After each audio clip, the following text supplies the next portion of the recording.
बिस्मिल्लाहिर्रहमानिर्रहीम। अस्सलाम वालेकुम गर्ल्स। आज जो है हमारा चैप्टर जो आज स्टार्ट होने जा रहा है वो है chapter number 11, growth in the open economy, जिसमें हम ग्लोबलाइजेशन के बारे में पढ़ेंगे और हम ये पढ़ेंगे कि अगर एक इकोनॉमी जो है वो ओपन इकोनॉमी होती है, यानी कि वो बाहर की दुनिया यानी कि अपने मुल्क से बाहर जितनी भी कंट्रीज़ हैं उनके साथ जो है ट्रेड रिलेशनशिप रखती है या इकनॉमिक रिलेशनशिप रखती है, तो उससे उसकी ग्रोथ पर क्या इफ़ेक्ट पड़ता है, इसको हम कहते हैं ओपन इकोनॉमी में ग्रोथ के बारे में जानना। ठीक है, तो सबसे पहले जो है हम ओपननेस पढ़ेंगे कि ओपननेस किस लिहाज से या किन तरीक़ों की बिना पर हम कह सकते हैं किसी कंट्री को कि वो एक ओपन इकोनॉमी है।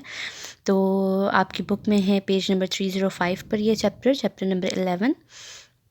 तो एक कंट्री जो है वो मुख्तलिफ़ तरीक़ों से दूसरी कंट्रीज़ के साथ इंटरेक्शन रखती है, उनके साथ ताल्लुकात रखती है मुख्तलिफ़ तरीक़ों से, चाहे वो गुड्स की एक्सचेंज कर रही हो, चाहे वो फैक्टर्स ऑफ प्रोडक्शन की एक्सचेंज कर रही हो, या फिर वो आइडियाज़ एक्सचेंज कर रही हो, टेक्नोलॉजी एक्सचेंज हो। तो ये जो exchange of goods and services वगैरह होती हैं या कैपिटल एक्सचेंज होता है, इसमें बहुत सारी चीज़ें आ जाती हैं कि जिससे हमें पता चलता है कि हमारी कंट्री जो है वो दूसरी कंट्रीज़ से इंटरेक्ट कर रही है। कंट्रीज़ इंटरेक्ट इन मेरिएड वेज़, बहुत सारे बेशुमार तरीक़ों से जो है इंटरेक्शन करती रहती है। The most obvious interaction is trade, तो सबसे ज़्यादा जो है वो ट्रेड है। तो अगर आप लोगों को याद हो तो हमने BOP और BOT पढ़ा था प्रिंसिपल्स ऑफ मैक्रो में, कि एक जो है वो ट्रेड बैलेंस ऑफ ट्रेड होता है, एक बैलेंस ऑफ पेमेंट होता है, तो उसमें मुख्तलिफ़ चीज़ों की एक्सचेंज थी। तो कुछ चीज़ें होती हैं वो विज़िबल होती हैं और कुछ जो हैं वो इनविज़िबल आइटम्स होती हैं जिसका एक्सचेंज कंट्रीज़ के दरमियान होता रहता है।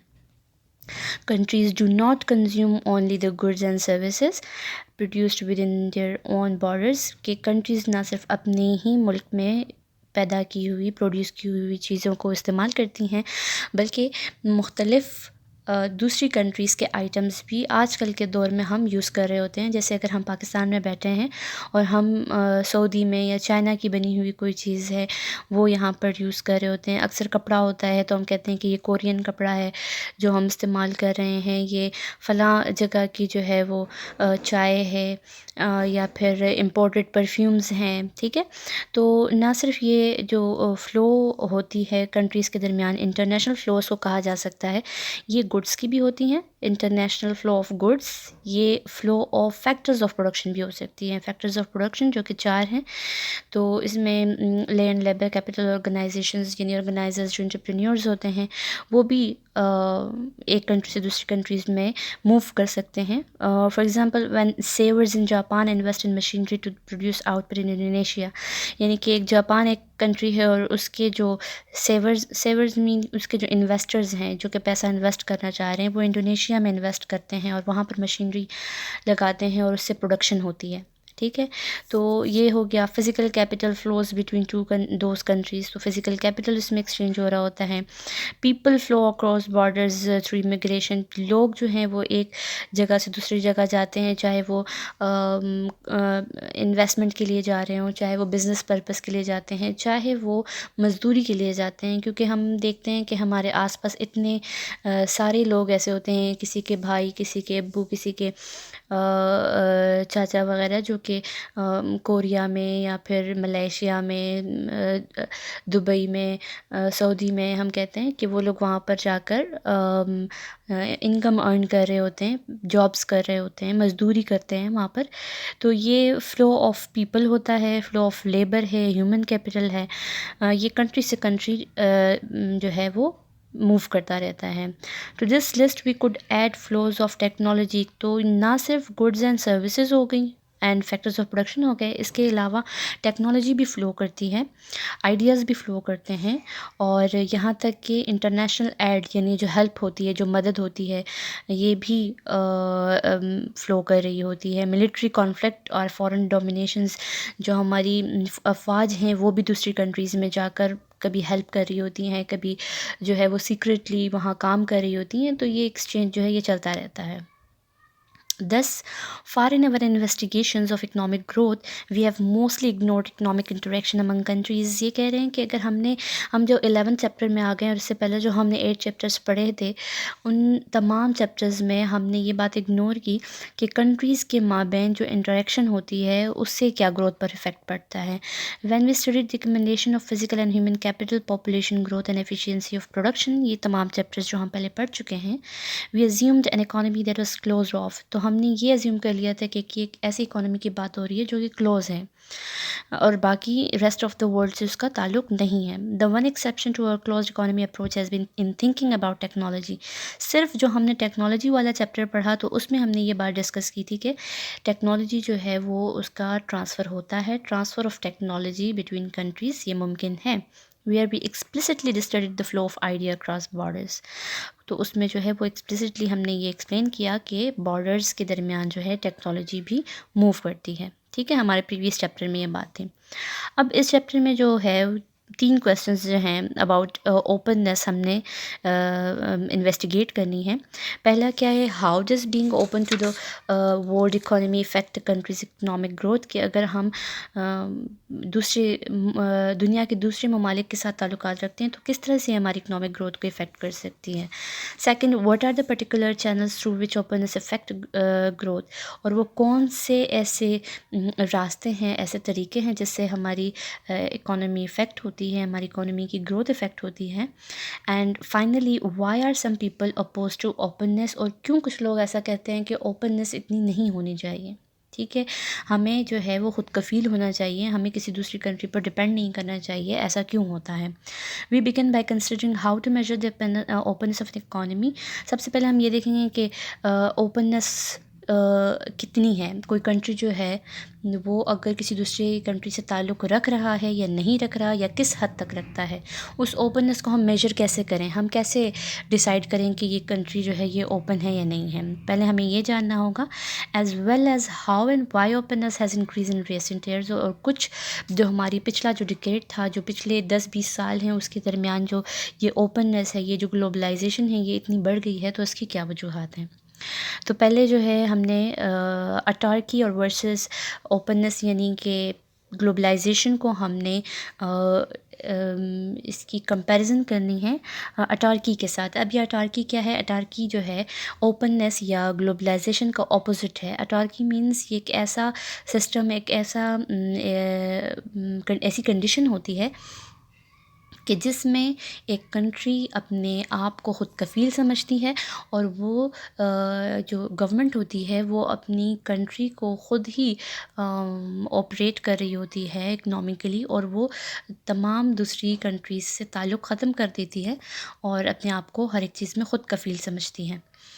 अब हम इसको स्टडी करते हैं. We read all time about globalization, the process that is eliminating the economic relevance of national borders. But what does it mean for an economy to be open in the world market. हम globalization के बारे में तो पढ़ते हैं कि एक दुनिया एक छोटी सी ग्लोबल विलेज बन गई है और हर चीज़ बहुत आसान हो गई है. लेकिन अब हम ये पढ़ते हैं कि ये जो वर्ल्ड मार्केट में ओपन होना होता है, इसका क्या मतलब है. As a starting point we can consider the opposite of openness. कि अटार्की को अगर हम डिफ़ाइन करें तो ये ओपननेस का ऑपोजिट है. An economy that has no interaction whatsoever with other countries. दूसरी कंट्रीज़ के साथ बिल्कुल भी कोई ताल्लुक़ ना हो तो अटार्की कहलाएगा. The perfectly closed economy has implicitly been the subject of most of our modeling so far in this book. हमारी बुक में जो था, हमने जितनी भी चीज़ें पढ़ी, जितने मॉडल्स पढ़े, तो हमने ये यानी अज्यूम किया हुआ था, सपोज़ किया हुआ था. Not because it is an accurate description. तो ये जो हमने सपोजिशन की थी कि कंट्री जो है वो क्लोज्ड है, ये इसलिए नहीं की थी क्योंकि ये एक आइडियल सिचुएशन होती है, बल्कि हमने ये इसलिए किया था ताकि हम आसान बना सकें अपने लिए उस मॉडल को. But because it is the easiest place to begin. कि अगर एक चीज़ को हम एक बड़ी सी कोई टर्मिनोलॉजी है, कोई मॉडल है, उसको हम पढ़ना चाह रहे हैं, तो उसको हम एक स्टार्ट लेने के लिए हम अपने लिए चीज़ें आसान कर देते हैं. In a world of close economy the amount of output produce in each country is a function of the stock of factors of production. क्योंकि जब हम ये बात करते हैं कि कंट्री जो है वो क्लोज्ड है, इट मीन्स कि उसके अंदर जितनी भी प्रोडक्शन हो रही है वो सिर्फ़ और सिर्फ उस कंट्री के अंदर ही मौजूद फैक्टर्स ऑफ प्रोडक्शन की वजह से हो रही है, ना कि किसी और कंट्री की वजह से. As well as the countries level of productivity, और उस कंट्री की अपनी प्रोडक्टिविटी कितनी है ये उससे हमें पता चल जाता है जब हम क्लोज इकोनॉमी की बात करते हैं। Second paragraph, page number 306. Economists use the word autarky to refer to the situation in which a country does not interact economically at all with the rest of the world. In recent history, a few countries, among them north Korea, Albania and Burma, ये 3 countries थी जो कि जिन्होंने ऐसी situation जो है उसका सामना किया होगा, have come close to achieving such a state, but even in these cases इन्होंने कोशिश की थी लेकिन फिर भी फ्लो ऑफ आइडियाज़ और थ्रेट ऑफ मिलिट्री कॉन्फ्लिक्ट इनके दरमियान रही और इन्होंने इंटरेक्शन किसी न किसी तरह दूसरी कंट्रीज़ के साथ किया था. Once we allow for an economy to interact with other countries, we must be precise about the form of the interaction. First paragraph में आपको ऑटार्की के बारे में बताया गया. उसके बाद जब सेकंड पैराग्राफ स्टार्ट किया जा रहा है तो उसमें बताया जा रहा है कि अगर हम इंटरेक्शन की बात करते हैं तो हम ये देखते हैं कि इंटरेक्शन जो है वो किन तरीक़ों से हो रही है. तो यहाँ पर 2 तरीके बताए गए हैं. इंटरेक्शन जो है वो 2 तरीक़ों से हो सकती है. पहला ट्रेड के ज़रिए. Primary forms of economic integration among countries क्या है कि पहला ट्रेड है, exchange of good and services, और दूसरा क्या है, flow of factors of production, यानी फैक्टर्स ऑफ प्रोडक्शन जो एक्सचेंज हो रही होती हैं उसकी वजह से भी ट्रेड या फिर ओपननेस होती है. Although trade and factor flows are often loosely tossed together into the countries of openness, they differ in important ways. वैसे तो ये दोनों चीज़ें सेम कहलाती हैं लेकिन इन दोनों में थोड़ा सा डिफरेंस है. A country can be quite open to trade, for example, without allowing foreigners to own capital. Country जो है वो ओपन ट्रेड कर सकती है और यहाँ तक कि उसने पाबंदी लगाई हो कि कैपिटल की एक्सचेंज नहीं होगी या कैपिटल मूव नहीं होगा फॉरेन कंट्री में. Thus, in our analysis of the international aspect of economic growth, we must carefully distinguish between these two forms of openness. तो कहा तो जाता है, ऐसा समझा जाता है कि ये दोनों चीज़ें सेम है, लेकिन जब हम ग्लोबलाइजेशन को या ओपननेस को पढ़ेंगे तो हम वाज़ेह तौर पर ट्रेड को, यानी कि exchange of goods and services और exchange of factors of production, इन दो को हम डिफरेंट लेंगे एक दूसरे से और ये दो अलग चीज़ें हैं. In looking at trade and factor flows, अब जब भी बात होगी ट्रेड और फैक्टर फ्लोज की बात होगी ओपननेस में, ठीक है. We need to measure how open an economy is. One approach is to measure the quantity of goods and or factors that flow among countries. अगर हमने किसी इकोनॉमी की ओपननेस के बारे में जानना है तो सबसे पहले जो है हम उसकी गुड्स की एक्सचेंज या कितनी क्वांटिटी वो एक्सचेंज कर रहे हैं या एक्सपोर्ट इंपोर्ट कर रहे हैं ये देखेंगे. और फैक्टर्स कितने जा रहे हैं, फैक्टर्स में क्या आ जाएगा, लेबर आ जाएगा, कैपिटल आ जाएगा, ठीक है. If there is a large flow of goods into and out of a country for example, then we can say confidently that it is open to trade, कि अगर इसकी तादाद बहुत ज़्यादा है तो ये ओपन टू ट्रेड है. However if countries are open, goods or factors do not necessarily flow among these countries. Along with openness, there must be a reason for economic interaction. If two country produce the same goods or have the same factors of production, there might be no incentives for trade. अगर दो countries जो हैं उन दोनों में बिल्कुल same level पर production हो रही है, सेम लेवल पर फैक्टर्स ऑफ प्रोडक्शन मौजूद हैं, तो फिर उन दोनों के दरमियान ट्रेड के लिए कोई ऐसा फ़ायदा, कोई ऐसा इंसेंटिव, कोई ऐसा एडवांटेज नहीं रह जाता कि वो आपस में ट्रेड करें, क्योंकि उनके दरमियान उन दोनों के पास सेम जो रिसोर्सेज हैं वो सेम हैं. Even if trade is perfectly possible, अगर ट्रेड पॉसिबल हो फिर भी, in this case we can use a different method for testing of openness. हम फिर एक और तरीका इस्तेमाल करते हैं openness को जानने के लिए. If two countries are open to trade with each other, then the law of one price. अब ये law of one price क्या है?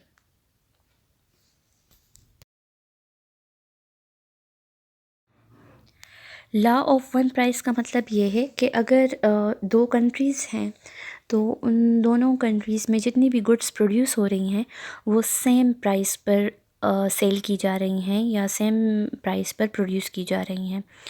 जिससे ये होता है कि उन दोनों के दरमियान ट्रेड की ज़रूरत नहीं पड़ती और एंटरप्रेन्योर्स जो हैं वो ट्रेड नहीं करते। लेकिन अगर इन दोनों के दरमियान जो प्राइसेस है वो डिफरेंट होंगे तो एक कंट्री से दूसरी कंट्री में वो चीज़ ले जाई जाएगी ताकि प्रॉफिट वहाँ अर्न किया जा सके। यानी एक कंट्री में चीज़ सस्ती है और दूसरी कंट्री में, कंट्री बी में वो चीज़ महंगी है, तो जो एंटरप्रेन्योर्स होंगे वो एक कंट्री से दूसरी कंट्री में वो चीज़ें ले जाएंगे और इंस्टेंट प्रॉफिट गेन करेंगे। If countries are open to trade in goods then the same good will sell for the same price in both countries. Similarly, if countries are open to movement of factor of production, then the same factor should earn the same income. अगर दो countries जो हैं वो open हैं और उन दोनों के दरमियान जो फैक्टर्स ऑफ प्रोडक्शन बिल्कुल सेम इनकम पर काम कर रहे हैं तो फिर क्या होगा?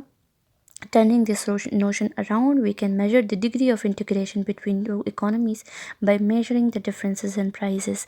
कि दो कंट्रीज़ के दरमियान अगर हम गुड्स की या फैक्टर्स ऑफ प्रोडक्शन की प्राइसेस देख लें तो हमें इसकी ओपननेस के बारे में थोड़ा सा पता चल जाता है।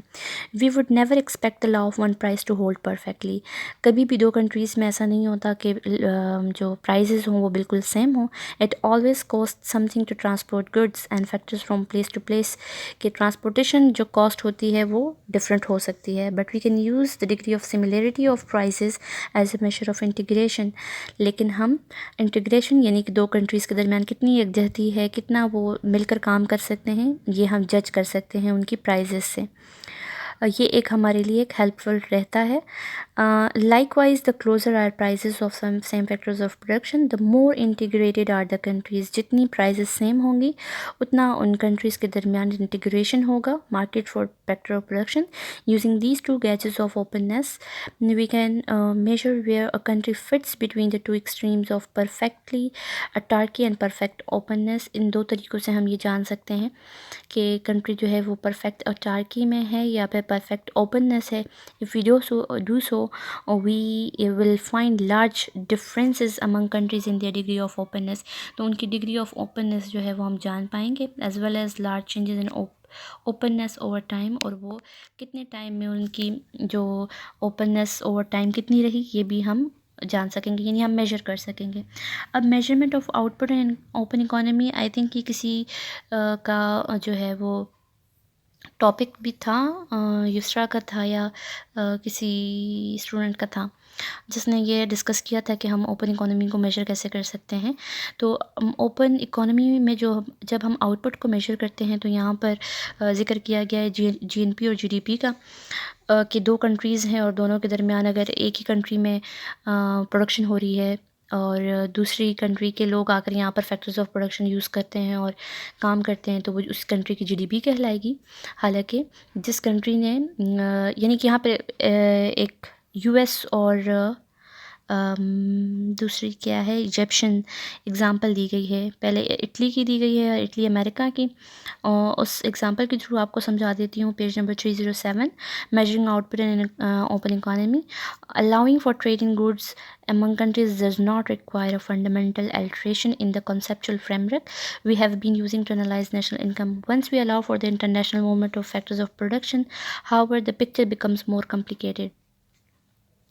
अच्छा, to understand the reason for this complication, जब इंटरनेशनल मूवमेंट होती है फैक्टर्स ऑफ प्रोडक्शन की तो हमारे लिए और भी जानना मुश्किल हो जाता है कि आउटपुट जो प्रोड्यूस हो रही है वो किस कंट्री की है। इस कम्प्लिकेशन की वजह क्या है?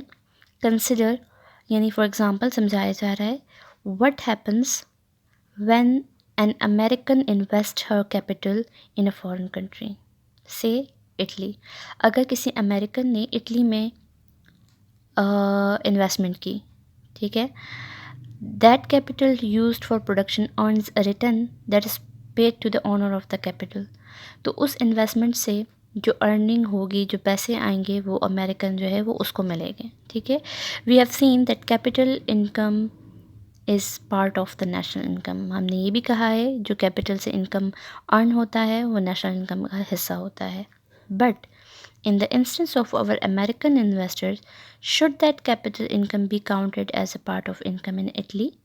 तो अब कहा जा रहा है कि जब अमेरिकन ने इटली में इन्वेस्ट किया तो ये इन्वेस्टमेंट किसकी नेशनल इनकम में काउंट होने चाहिए। Where the production is taking place, जो इटली में प्रोडक्शन हो रही है तो ये इटली की नेशनल इनकम में हम इसको मेजर करें, या फिर यूएस की। Where the capital is owned, क्योंकि जो अमेरिका था, जो जिसको हम यूएस कहते हैं, उसने कैपिटल, उसकी ओनरशिप है, उसको पैसे मिले हैं, तो उसकी नेशनल इनकम में काउंट करना चाहिए। तो यहाँ पर इसका डिफरेंस बताया गया है, ये आप लोग शुरू से पढ़ते आए हो, आप लोगों को इसके समझाने की कोई ज़रूरत नहीं है। The answer is that there are two different ways of defining income, GNP and GDP. GNP is the sum of all income earned by the factors of production owned by residents of a country. In our example, the income of piece of capital in Italy that is owned by a US resident would count as a part of US GNP. US की GNP में शामिल होगा और Italian की GDP में शामिल होगा। यहाँ पे फिर आगे फर्दर भी कुछ एग्जांपल्स दी गई हैं। ठीक है, it is important, page number 308 पे लिखा है, it is important to recognize that some of the international flows of factors we are considering can lead to a large discrepancy between GDP and GNP, कि कभी कभार ये बहुत जानना मुश्किल हो जाता है, जीडीपी और जीएनपी में थोड़ी सी कन्फ्यूजन आ जाती है। पेज नंबर 308 पर ग्लोबलाइजेशन द फैक्ट्स हैं। फैक्ट्स का मतलब ये है हिस्ट्री बताई जा रही है थोड़ी बहुत, वर्ल्ड वार 1 और वर्ल्ड वार 2 के दरमियान क्या हुआ था। तो ये जो वर्ल्ड वार 1 और वर्ल्ड वार 2 का पीरियड है, ये 1940 से 1950 तक का था। 1940 से 1950 के दरमियान जब पहली और दूसरी जंगें शुरू हुई, जंग अज़ीम, तो उससे पहले भी जो हमारी दुनिया की जितनी भी कंट्रीज़ थी, वो एक दूसरे के साथ रिलेशंस रखती थीं, लेकिन जंगों की वजह से वो जो ग्लोबलाइजेशन वाली चीज़ थी वो कम हो गई। ग्रेट डिप्रेशन भी उसमें आया था 1930 में, जिसकी वजह से, इन वॉर्स की वजह से ये जो ग्लोबल इंटीग्रेशन थी, इंटीग्रेशन यकजहती को कहते हैं, ग्लोबल इंटीग्रेशन जो है वो रिट्रीट हो गई थी। रिट्रीट मींस विदड्रॉल हो गई थी, ख़त्म हो गई थी। लेकिन उसके बाद 1950s के बाद जो है वो दोबारा से रिवाइव होना शुरू हुई, और लोग जो है, कंट्रीज़ जो हैं, वो फिर एक दूसरे के साथ इंटरेक्शन रखने लगी और उनके दरमियान इंटीग्रेशन बढ़ती गई, उसमें बेहतरी आ गई है। इस डायग्राम की तरफ देखें तो 1910 में ये पीक पर थी, यानी कि एक इस जो वर्ल्ड्स एक्सपोर्ट्स थी, एक्सपोर्ट का यहाँ पर जिक्र किया जा रहा है कि एक्सपोर्ट बढ़ रही थी एयरवाइज, और 1910 के बाद ये डिक्लाइन होनी शुरू हो गई, क्योंकि 1914 में वर्ल्ड वार 1 स्टार्ट हुआ था। तो ये डिक्लाइन होती गई और 1950 तक डिक्लाइन ही रही, और उसके बाद इसमें जो है वो एक स्टीप सा कर्व ऊपर की तरफ पॉजिटिवली स्लोप्ड कर्व जा रहा है, और इसका ट्रेंड जो है वो पॉजिटिव है। और 2010 तक अगर हम जाएं तो ये ग्लोबलाइजेशन में बहुत हद तक जो है इजाफ़ा हुआ है। पेज नंबर 309 पर थोड़ा सा इसका डेटा बताया गया है। International capital flows world war 1 and did not return to their earlier levels, ये थोड़ा सा डिफरेंस है। 1990 की बात की जा रही है कि 1990 में जीडीपी पर कितना अच्छा फ़र्क पड़ा था, 4.7 ऑफ द कंट्री, यानी कि इन्वेस्टमेंट की बात की जा रही है, इन्वेस्टमेंट भी पीक पर पहुंच गई थी। There was a boom in the investment in emerging markets in the developing world. Annual flows of long term private capital to developing countries rose from 42 billions in 1990 to 301 billions in 1997। ये बात की जा रही है कि अगर हम investments करते हैं, हम ग्लोबल इंटीग्रेशन रखते हैं, तो उससे हमारी इकोनॉमी में कितना फ़र्क पड़ेगा। ये फैक्ट्स हैं, ये वो सबूत, एविडेंसेस हैं, जो कि हम रियल वर्ल्ड की जो डेटा है, जो फैक्ट्स एंड फिगर्स हैं, उससे हम अंदाज़ा लगा रहे हैं कि ग्लोबलाइजेशन से हमेशा एक इकोनॉमी जो है वो बढ़ रही होती है, बेहतरी की तरफ जाती है। इसके बाद जो हमारा टॉपिक है वो है पेज नंबर 313 पर, effects of openness on economic growth, कि इकोनॉमिक ग्रोथ से हमारी ओपननेस से हमारी इकोनॉमिक ग्रोथ पर क्या फ़र्क पड़ता है। Whether openness to foreign trade is good for a country's economy is one of the oldest question in economics, कि हम जानना चाह रहे हैं कि कुछ लोग ओपननेस के ख़िलाफ़ क्यों हैं और ओपननेस क्यों ग्रोथ के लिए बेहतर है. As a starting point towards answering this question we need to measure how countries differ in their degree of openness. सबसे पहले हमें ये जानना है कि उनकी जो डिग्री ऑफ ओपननेस है, डिग्री ऑफ ओपननेस का क्या मतलब है. डिग्री ऑफ ओपननेस का मतलब ये है कि कुछ कंट्रीज़ बहुत ज़्यादा इंटरेक्ट करती हैं दूसरी कंट्रीज़ के साथ, और कुछ कंट्रीज़ जो हैं वो कम इंटरेक्शन रखती हैं. कम इंटरेक्शन का मतलब ये है कि हो सकता है कि वो ट्रेड ऑफ गुड्स कर रही हैं, ट्रेड ऑफ सर्विसेज भी कर रही हैं, लेकिन वो फैक्टर्स ऑफ प्रोडक्शन को बैन कर देती हैं, उस पर पाबंदियाँ लगा देती हैं, स्किल्ड वर्कर का आना जाना बंद कर देती हैं. तो वो एक हद होती है. तो वो किस हद तक ओपन है, ये पहले हमें जानना होगा. Because a country has many means of restricting trade.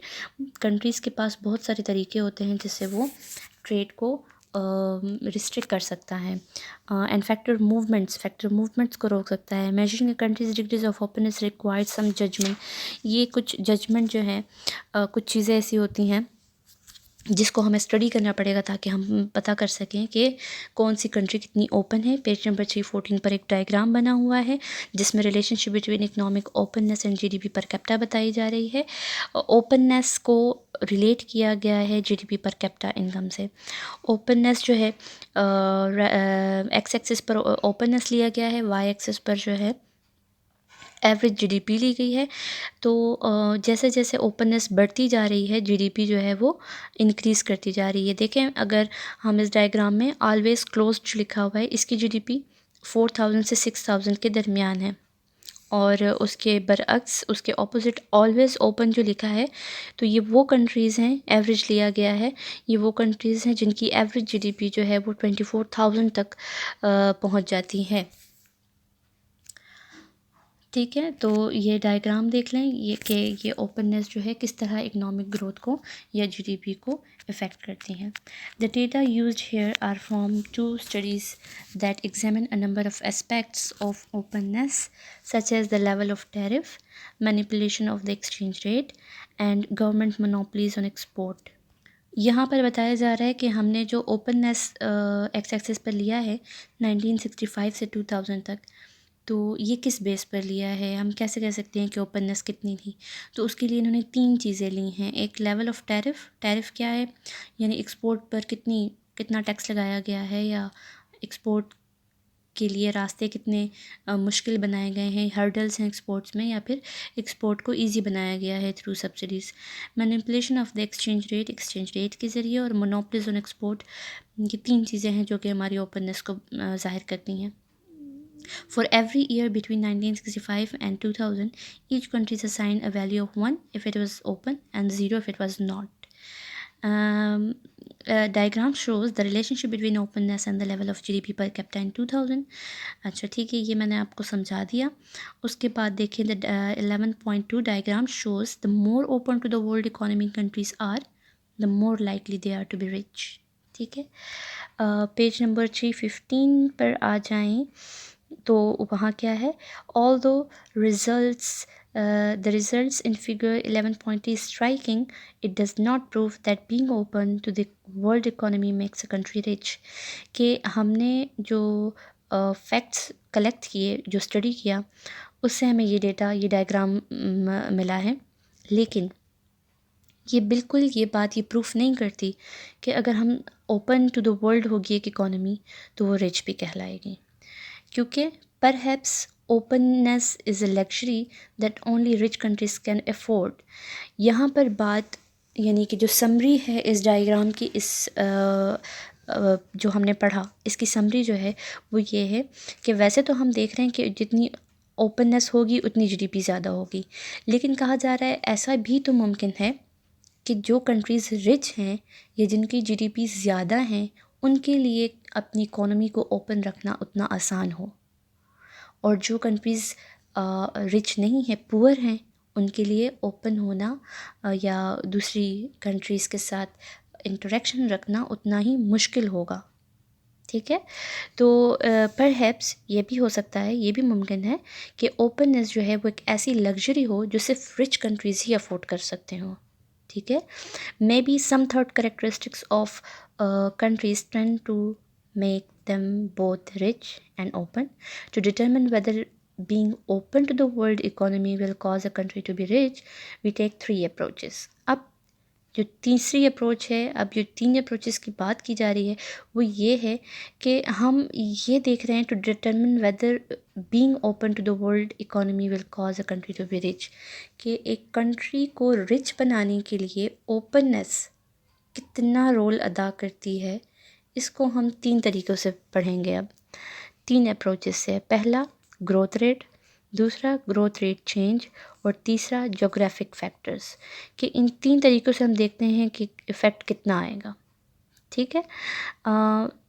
affect a country's openness, but unlike trade policies are not themselves affected by other characteristics of the economy. अब जो ये तीन अप्रोचेस हैं, ग्रोथ रेट यानी कि growth rate in open versus closed economy, तो ये हम देखेंगे। उसके बाद जो सेकंड होगा वो है ग्रोथ रेट चेंजेस, कि अगर ग्रोथ रेट में चेंज आता है तो किस तरह से चेंजेस इन ओपननेस जो है वो इफ़ेक्ट करती है ग्रोथ को। और जो थर्ड वन है वो है जोग्राफिक फैक्टर्स, कि जोग्राफिक फैक्टर्स जो हैं वो किस तरह से ओपननेस को रोकते हैं या इफ़ेक्ट करते हैं। ये तीन जो अप्रोचेस हैं ये इंशाल्लाह हम नेक्स्ट लेक्चर में करेंगे। तब तक के लिए आपने ये टॉपिक्स स्टडी कर लेने हैं, और कोई भी मुश्किल हो या कोई भी पॉइंट की समझ ना आए तो आप पूछ सकते हो। Thank you. अल्लाह हाफ़िज़।